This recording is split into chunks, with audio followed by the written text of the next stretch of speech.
Hola, mi nombre es Humberto Arias y soy Senior Product Manager en Microsoft. Y mi nombre es Manuel Osorio y esto es Design Founders, conversaciones que necesitas escuchar dos veces. Humberto, gracias por estar acá. Y para iniciar, quiero que hablemos de, tú has pasado de telecomunicaciones a ahora estar trabajando en Microsoft asociado a temas de inteligencia artificial. Si tuvieras que contar tu carrera como una sola historia y asignarle un título a la historia de tu vida profesional, ¿cómo la llamarías? Antes de iniciar, recuerda suscribirte al canal. Ya tienes disponible episodios de Google, Microsoft, PayPal, Airbnb, Linktree, Hotspot, Notion, entre otros. Son gratuitos y si te suscribes me permites traer más invitados. Muchas gracias. Es difícil ponerle un título porque Dios me ha dado la bendición de estar trabajando en distintos países. Empecé mi carrera en Venezuela, luego fui a Bolivia, estudié una época en Italia y luego fui subiendo poco a poco. Trabajé en Colombia también, en Cali. Oh. Posteriormente estuve en Belice, luego en Miami y ahora estoy aquí en Redmond. Y te podría decir que ha sido como un camino hacia el norte, porque pues empecé desde bien al sur, en el corazón de Sudamérica, en Bolivia, y estoy aquí ya en Redmond. No creo que haya algo más al norte que yo pueda ir, porque ya haría mucho frío, así que posiblemente el título sería El profesional errante yendo hacia el norte, algo así. Y Humberto, si, si te pidiera un consejo de lo que ya has aprendido hasta el momento de vida que hoy llevas, ¿qué me podrías decir al respecto, asociado un poco a esa proyección profesional? Sí, apenas estoy queriendo iniciar mi carrera. Yo te diría que nunca te canses de aprender y que aprender es algo que nunca acaba. Yo podría decirte que cometí el pequeño error que justo cuando terminé mi carrera como ingeniero electrónico dije, bueno, hasta aquí. No más ecuaciones, no más diferenciales, no más integrales, no más derivadas, no más circuitos.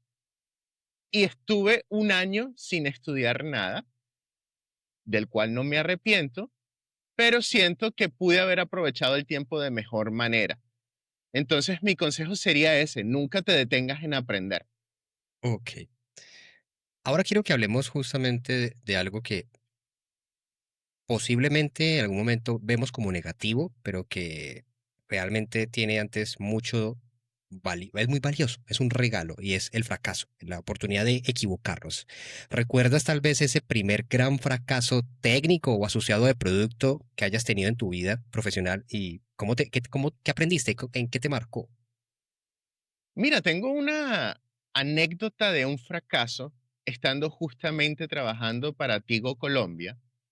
Recuerdo muy bien estando sentado en una mesa con uno de los vicepresidentes, con una idea que era genial. Tenía el potencial de ahorrar una gran cantidad de dinero. Y creo que fui víctima del miedo, me achicopalé un poco y el vicepresidente me hace una contrapropuesta y me dice: oye, Humberto, con esta idea podemos ahorrarnos tantos millones de dólares, obviamente sacrificando algo en aras de que esta idea fuera fructífera. Y yo cometí el error de no confiar en mi idea, en el impacto que podría tener, y me eché como para atrás. Y creo que no haber tomado ese riesgo fue un error del cual aprendí mucho. Creo que hoy en día soy una persona que confío mucho más en mis ideas y tengo ese empuje a tomar riesgos mesurados. Y para cerrarte la historia, te diría que es justamente eso, es ser arriesgado. Sabes, cada vez que entres a la puerta de tu trabajo, pregúntate: oye, ¿qué puedo hacer hoy diferente? ¿Qué riesgos puedo tomar? Hay muchas veces que lo peor que puedes hacer en tu vida, tanto profesional como personal, es no hacer nada.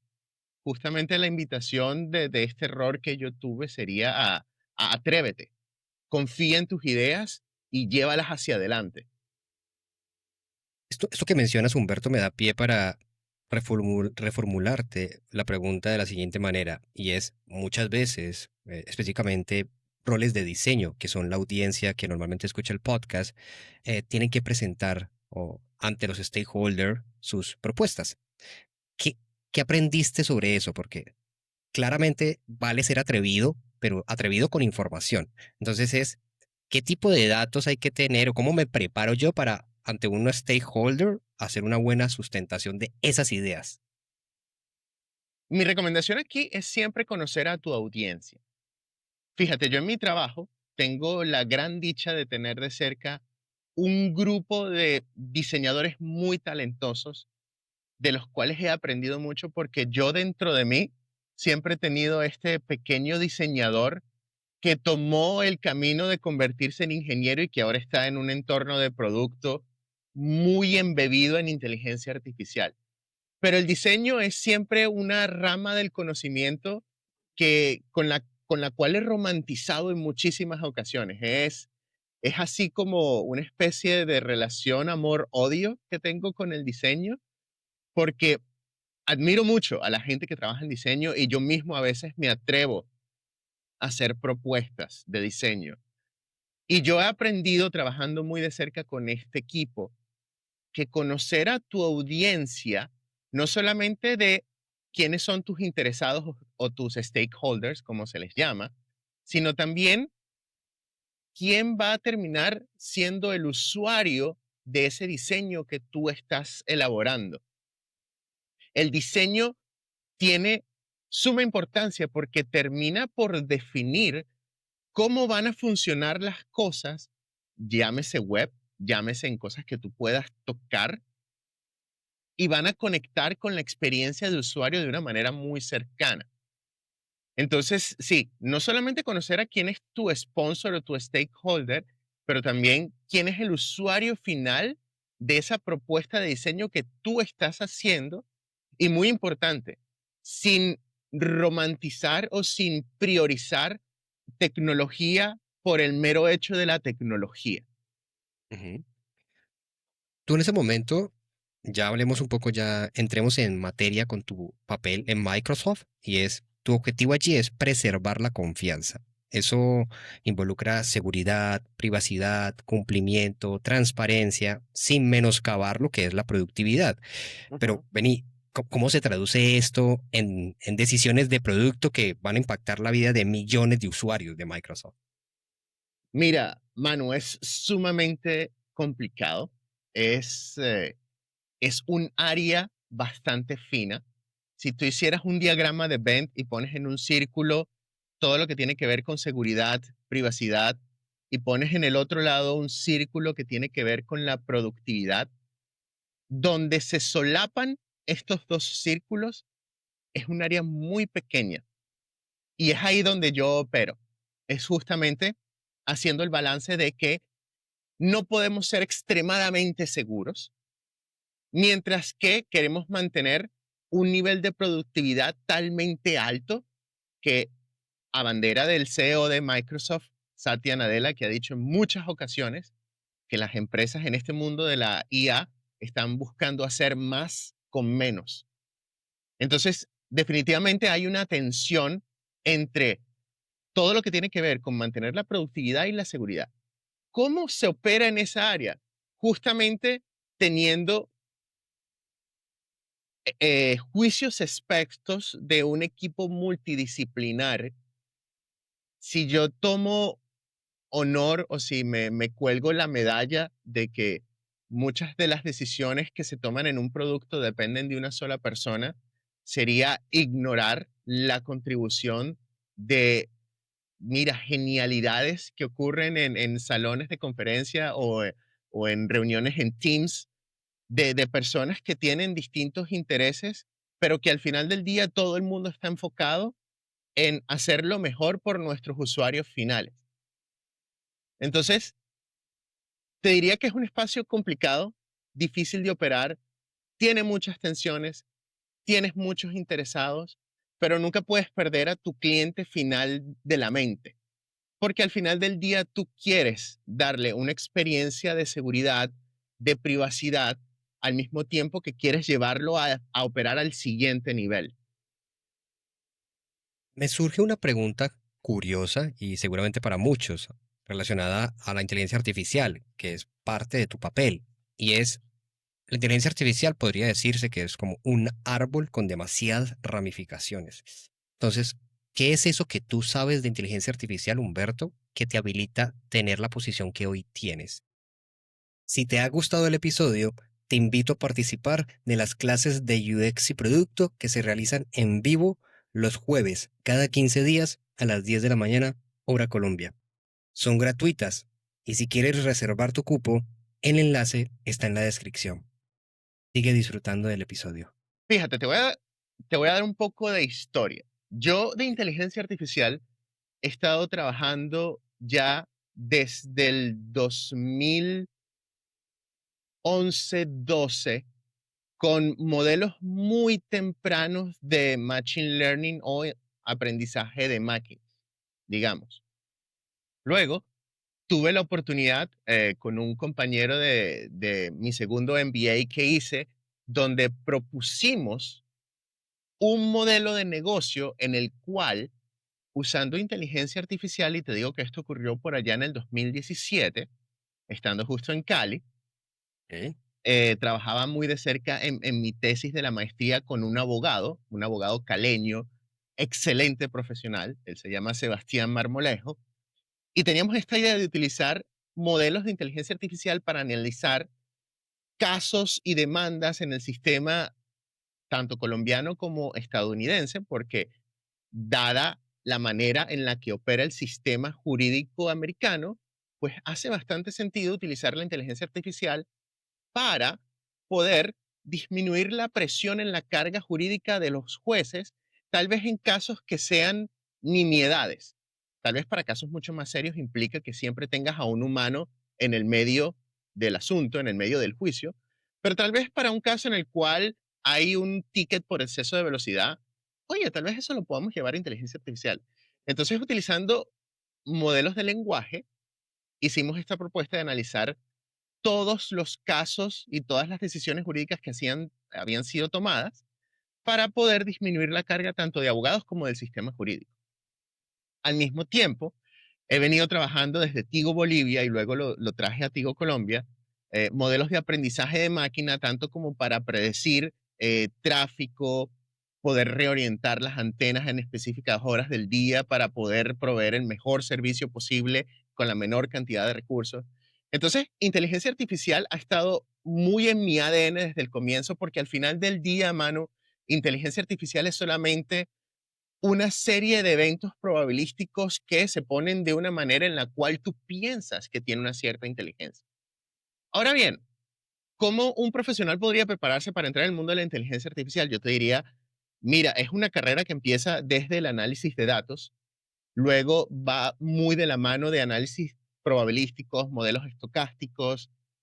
La inteligencia artificial hoy en día se mueve tan rápido que estar muy pendiente de los papers que son emitidos día a día tiene bastante valor y por ende una congregación de todas estas variables hace la carrera de un profesional que quiera incurrir en el mundo de la inteligencia artificial. Esta ha sido un poco mi historia y ahora que estoy en Microsoft, pues creo que Dios ha tenido la bondad de ponerme en el momento justo, en el lugar indicado, porque Microsoft está ahorita a la vanguardia de lo que es la inteligencia artificial. Valga la cuña, Ujú. soluciones como Copilot, que están en cualquier punto de contacto que tú tengas en el sistema operativo, Agent Copilot Studio, que te permite hacer tus propios agentes o tus propios Copilot con conocimiento muy particular para tu área, para tu expertise, para tu rol, para tu disciplina. Es algo que va a terminar dando un gran valor a los profesionales a nivel mundial. No sé si te respondí tu pregunta o me expandí mucho. No, no, no. Antes me abriste mucho más el panorama y con eso quisiera plantearte lo siguiente, porque entonces yo te diría, Humberto, muy bonito lo que me dices, pero vení, pareciera que me tocaría dejar lo que estoy haciendo en mi carrera y devolverme a estudiar estadística, matemáticas, cálculo, no sé qué. ¿Qué sería tal vez lo que tú ya me podrías decir? Mira, Manuel, con estos mínimos fundamentos, yo que soy un UX designer, Ujú. un pro designer, ¿por dónde empiezo? Porque no me devolvas al colegio a aprender cosas que me faltan. Tienes razón, seamos un poco más pragmáticos. Mira, hay una investigación que dice que para tú convertirte en experto en algo, tú tienes que invertir al menos 10.000 horas de práctica para poder incorporar todos los conocimientos y toda la expertise y las habilidades necesarias para poder usar esa específica tecnología. Yo te diría, mira, úsala. Yo sé que suena mundano a este nivel en el que estamos ahorita, pero yo conozco gente, he tenido que interactuar con gente en distintos podcasts o conversaciones que tal vez aún no usan ChatGPT, por darte un ejemplo, o no usan Copilot, o Anthropic, o Claude, o mira, hay tantos. Ese es el primer paso. Empezar a entender cómo esta tecnología interactúa contigo, qué es un prompt, cómo pedir las cosas. Luego, si quieres llevarlo un poquito más allá, el concepto de los MCPs es algo sumamente importante, que son los Model Context Protocol, que es básicamente como las API para los modelos de lenguaje, para poder interactuar entre ellos y poder convertirlos en agentes que realmente tomen acciones significativas para tu trabajo.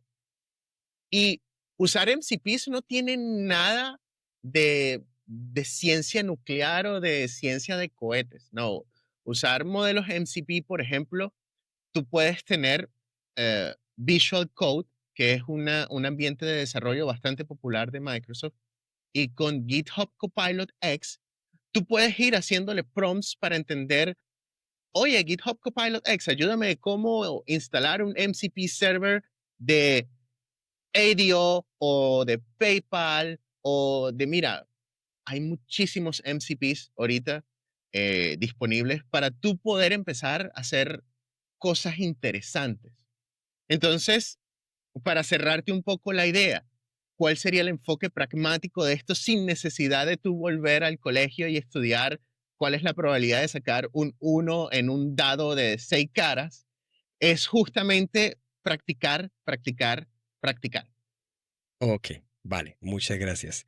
Ahora, como Product Manager especializado en inteligencia artificial, ¿cuál es la diferencia que hay entre diseñar para la productividad y diseñar para la confianza? Qué buena pregunta.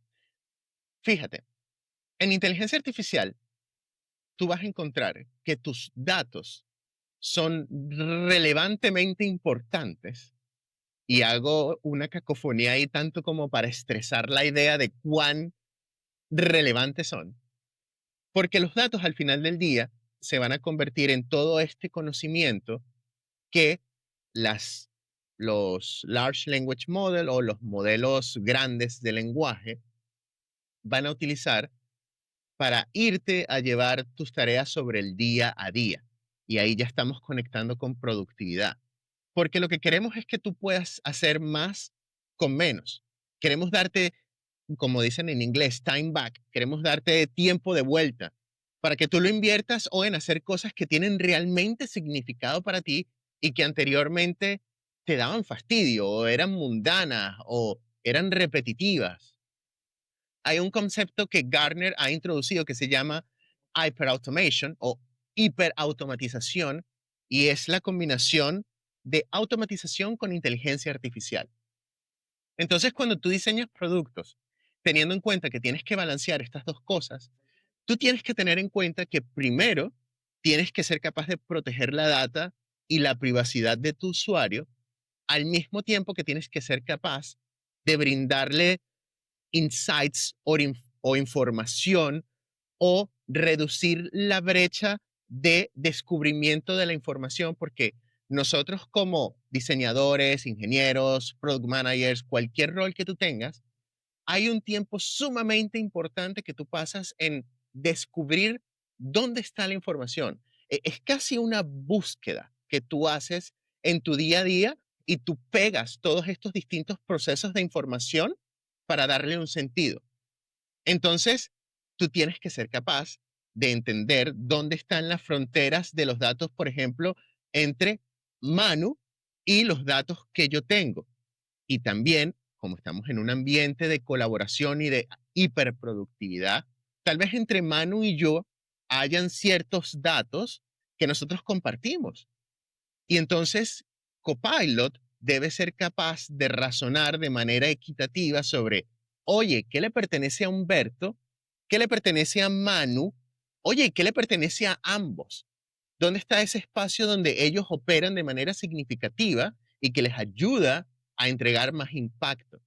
Entonces, ese es el balance en el cual tú tienes que, ¿sabes? Jugar como con pelotas que están en el aire y van cayendo una a una y es delicado, porque si fallas en una, te va a pechar la seguridad, y si fallas pues en la seguridad, puedes tener un boost de hiperproductividad, pero al final del día te va a pasar factura.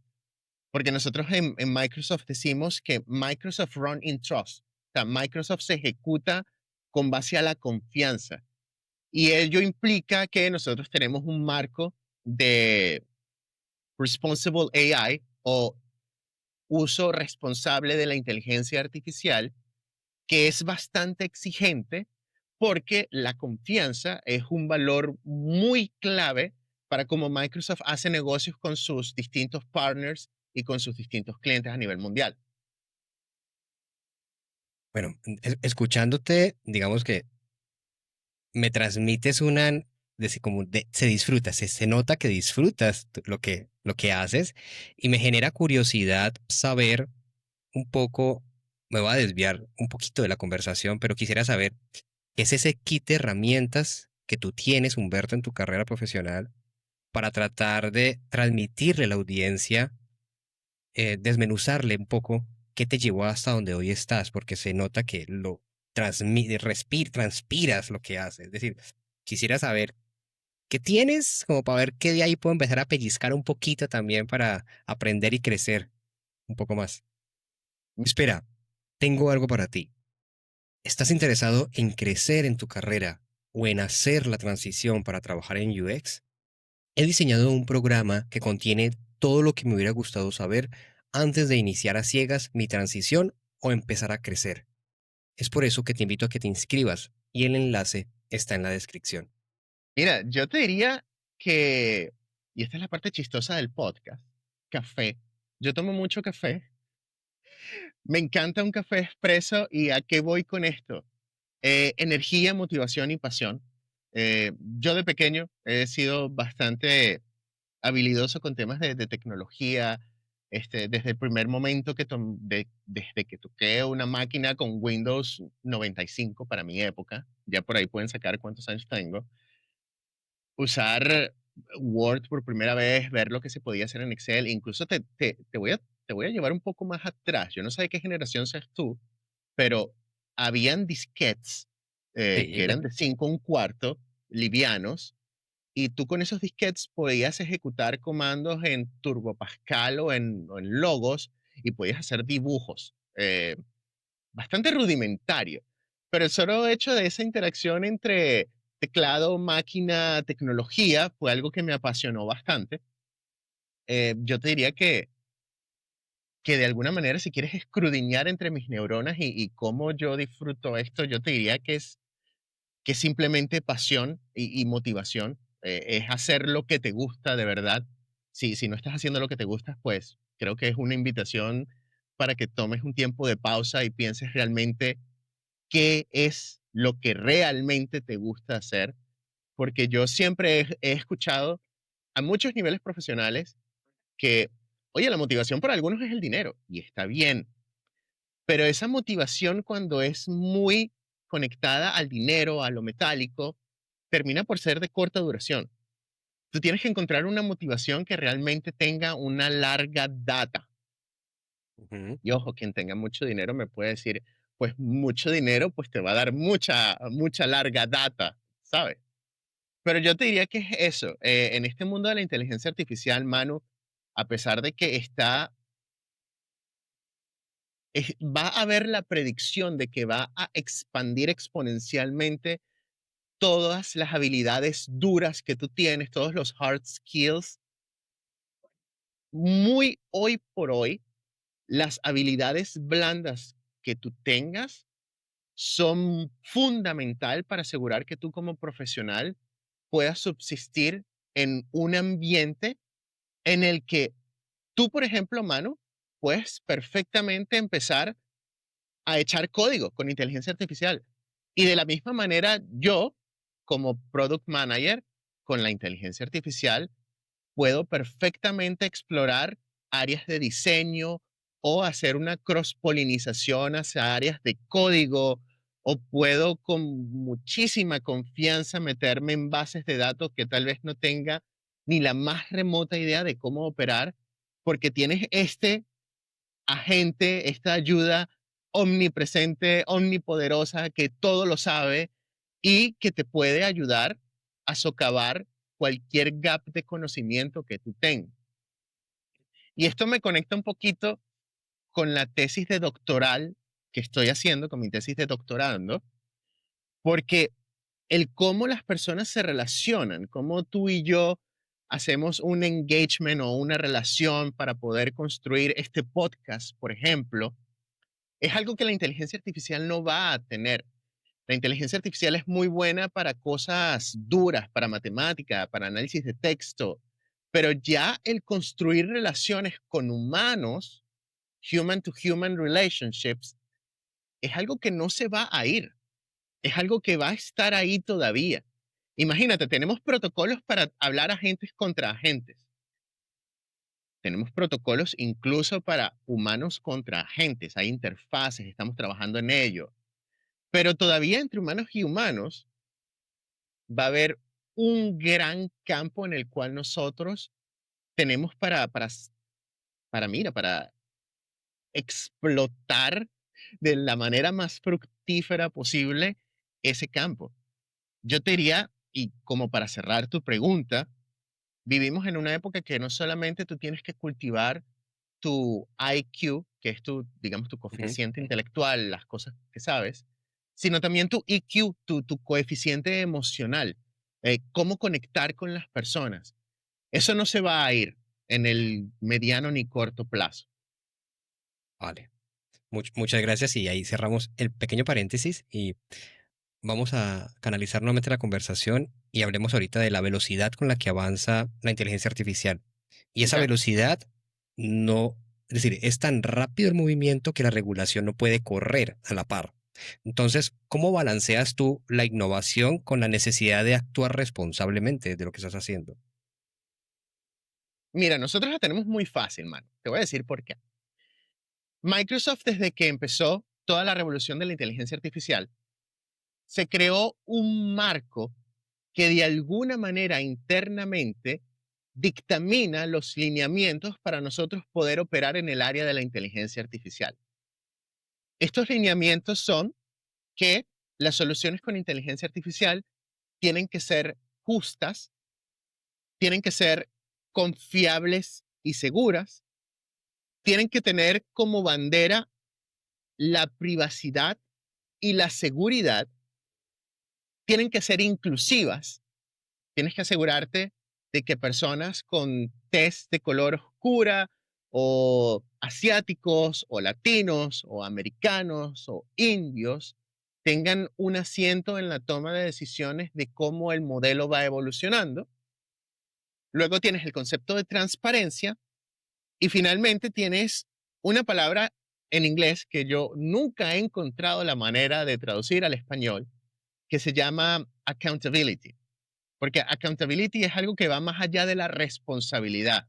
Es, imagínate, es hacerte accountable. Ayúdame con el español. Es como que tú tomes la... ¿Dar cargo? ¿Responsable? ¿Hacerte? Sí, es como hacerte cargo de que cualquier cosa que pase con el modelo está Humberto Arias de por medio o está Manu Osorio de por medio. con eso que compartes, resulta que ahorita vemos también, se puede ver la explosión de muchas organizaciones y productos AR Fairs, pero ¿cómo sabe un equipo de producto, unos diseñadores, unos founders, de que ya están listos? ¿Cuáles serían esas red flags que te indican, oiga, todavía no lance eso al mercado? Mira, cuando se van a lanzar productos de inteligencia artificial al mercado, hay ciertas etapas de verificación que se hacen. Muchas de ellas van en el mundo de este marco que te comenté de la IA responsable. También hay temas de seguridad para entender si existe la posibilidad de que el modelo pueda ser penetrado de manera exterior. Se le da también una serie de lineamientos o como un corralito, es como un marco ético donde, por ejemplo, este, el modelo no se va a involucrar en conversaciones de tinte político o violento o de comportamientos sexuales deplorables. Existe una serie de lineamientos muy fuertes que se hacen antes de incluso lanzar algo al mercado. Ahora, vamos a ponernos en temas de métricas. En temas de métricas, cuando tú quieres lanzar un producto que está muy, digamos, fundamentado en los poderes de la inteligencia artificial, las métricas de la precisión del modelo, de cuán confiable es, de si tú puedes desentender esta caja negra, si tú puedes entender que para un estímulo tú vas a tener la misma respuesta de manera consistente, sabes, que lo hagas confiable, todas esas métricas pasan bajo el escrutinio de los líderes de la organización antes de lanzarlos al mercado. Han habido ejemplos catastróficos de agentes basados en inteligencia artificial que se les ha dado tal vez mucha libertad y han fallado de manera gloriosa y han sido retirados del mercado. Hay muchos chatbots que se les ha dado la libertad de explorar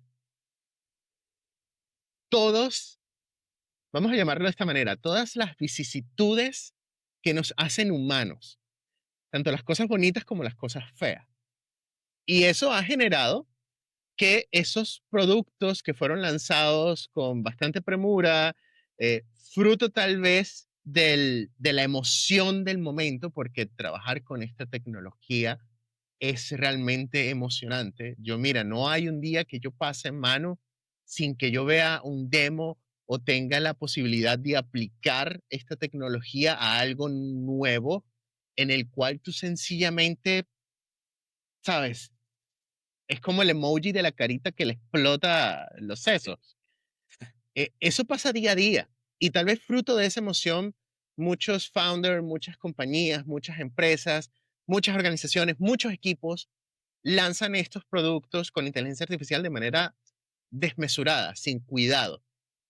Entonces, red flags, métricas de precisión, métricas que tengan que ver con la reproducibilidad de los estímulos y las respuestas que tú le inyectas al modelo, y métricas de seguridad, que tú seas capaz de que el modelo en ningún momento pueda ser víctima de un injection prompt, por ejemplo, que tú puedas darle instrucciones al modelo para hacer algo que va a generar algún perjuicio.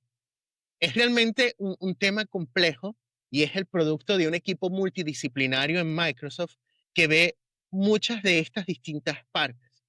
Incluso tenemos un governance board para los agentes que estamos produciendo de manera interna y de manera masiva.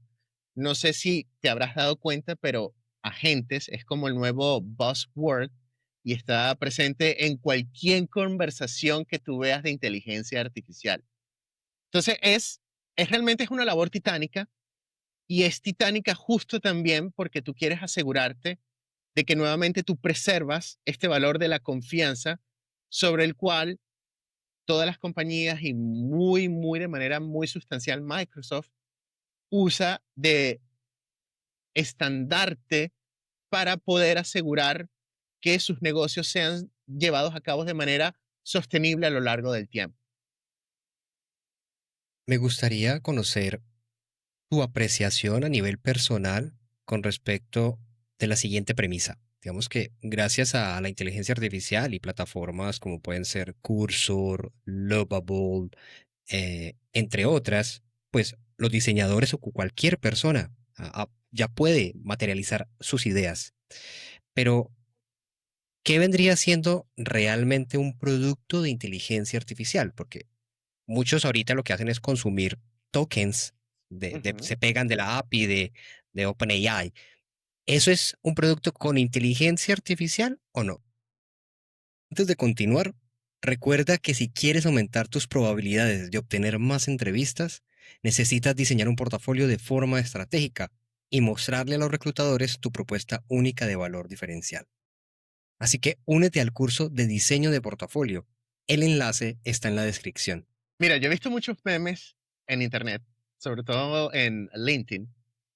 He visto, oye, sin mencionar ninguna compañía para Claro. evitar herir susceptibilidades. Oye, fulanito o la compañía de fulanito es sencillamente un wrapper de OpenAI. Bueno, OpenAI es un wrapper de toda esa maquinaria electrónica y de servidores que está detrás, que se las provee Microsoft, por ejemplo. Entonces, evidentemente, es como una cadena de valor en la que tú dices, bueno, sí, todo el mundo es el wrapper de algo más. Y esto puede ir tan básico como que, bueno, las granjas de servidores que alimentan la inteligencia artificial es un wrapper de la electricidad que les provee las plantas nucleares. Estoy diciendo algo extremadamente absurdo, pero es tanto como para hilar la idea de que en la medida en la que tú te vas moviendo en la cadena de valor más hacia arriba, tú vas adicionando un beneficio, tú vas creando algo nuevo para el usuario, tú vas resolviéndole un problema a un sector específico de la población.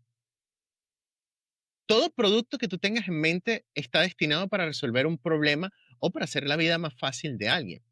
En la medida en la que tú uses inteligencia artificial para hacer ese proceso o más rápido o más expedito o más transparente o completamente sin ningún nivel de fricción y estás utilizando inteligencia artificial, oye, bienvenido sea. Y no necesariamente tienes que pegarte al API de OpenAI consumiendo GPT-5 para hacer alguna tarea en específica. ¿No? Inteligencia artificial también es el análisis profundo de datos utilizando machine learning o redes neuronales o modelos convolucionales.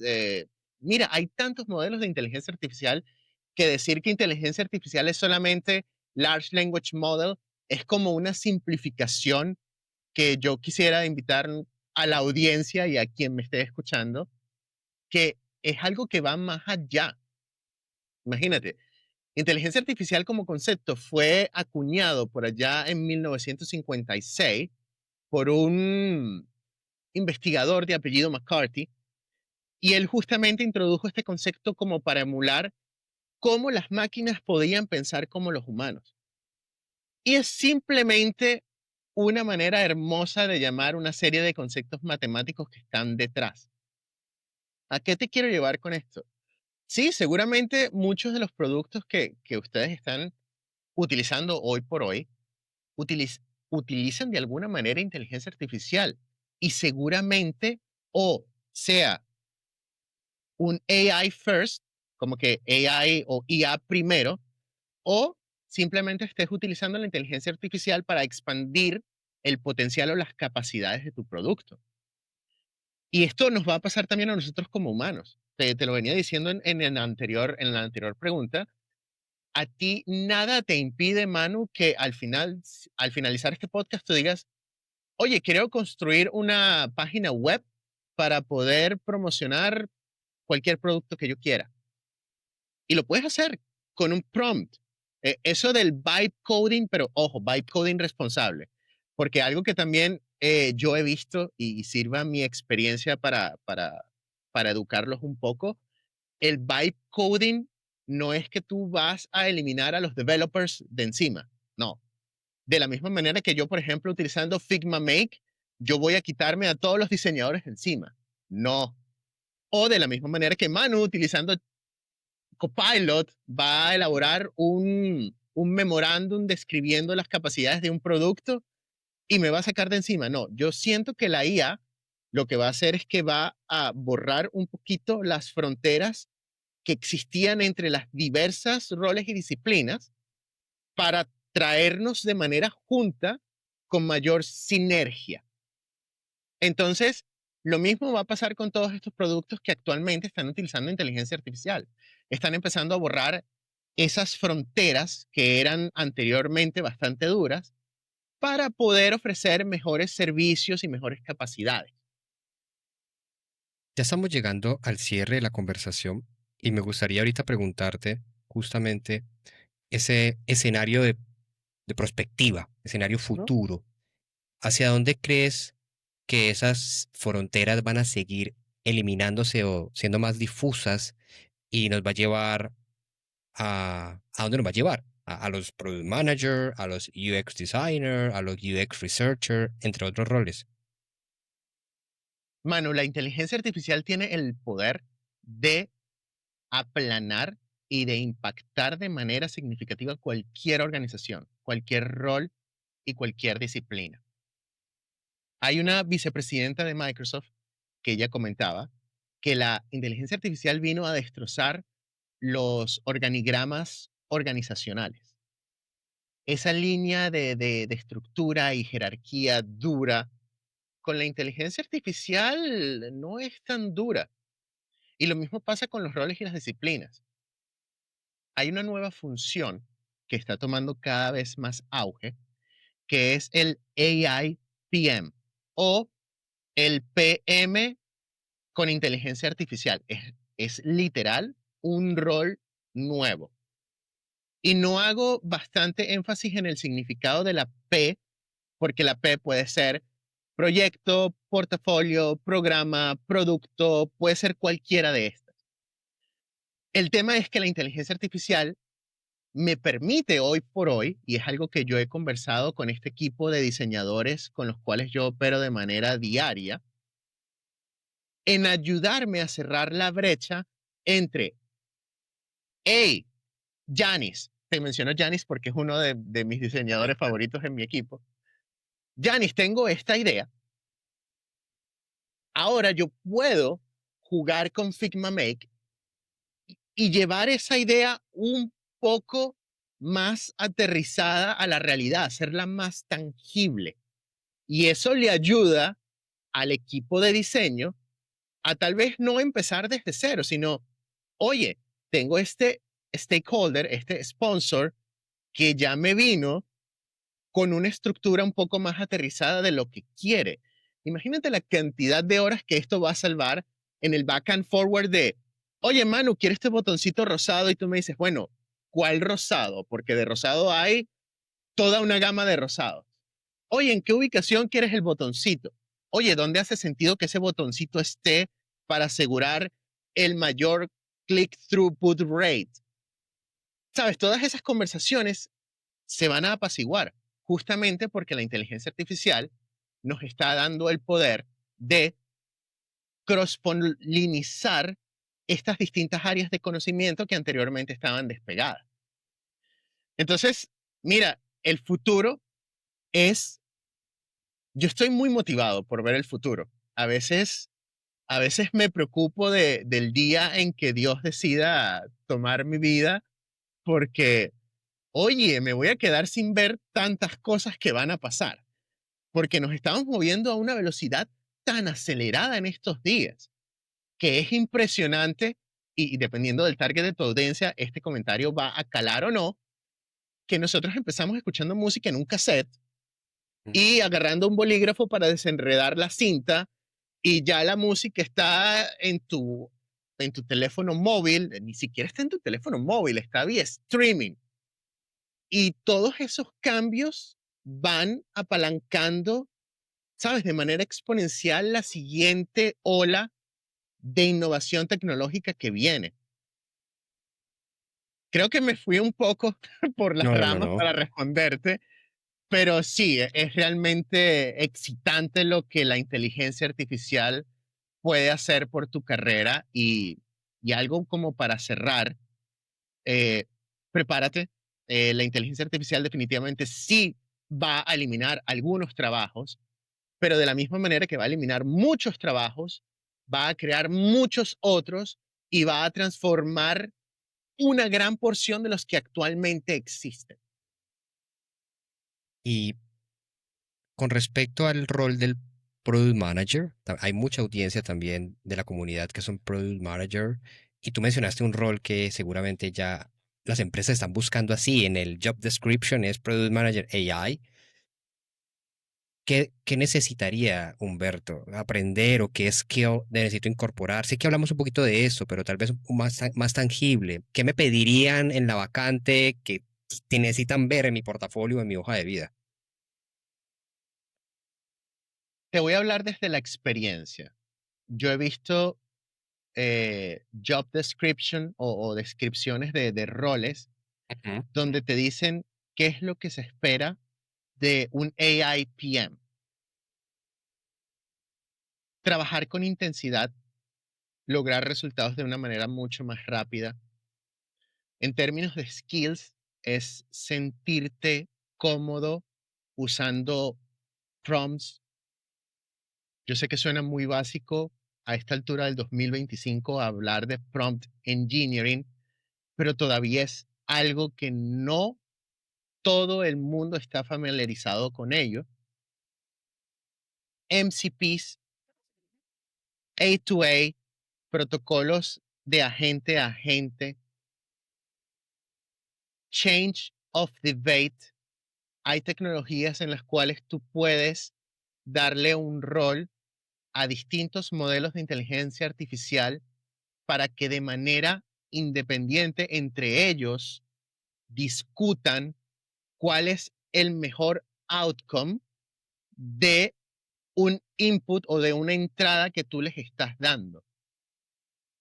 Es un poco como están empezando a operar, bueno, es algo que hemos visto con modelos como O3 o como ChatGPT 5 o como Claude Opus, en el cual hay una subinterfaz en el cual el agente es cuestionado por otro agente acerca del resultado que está generando.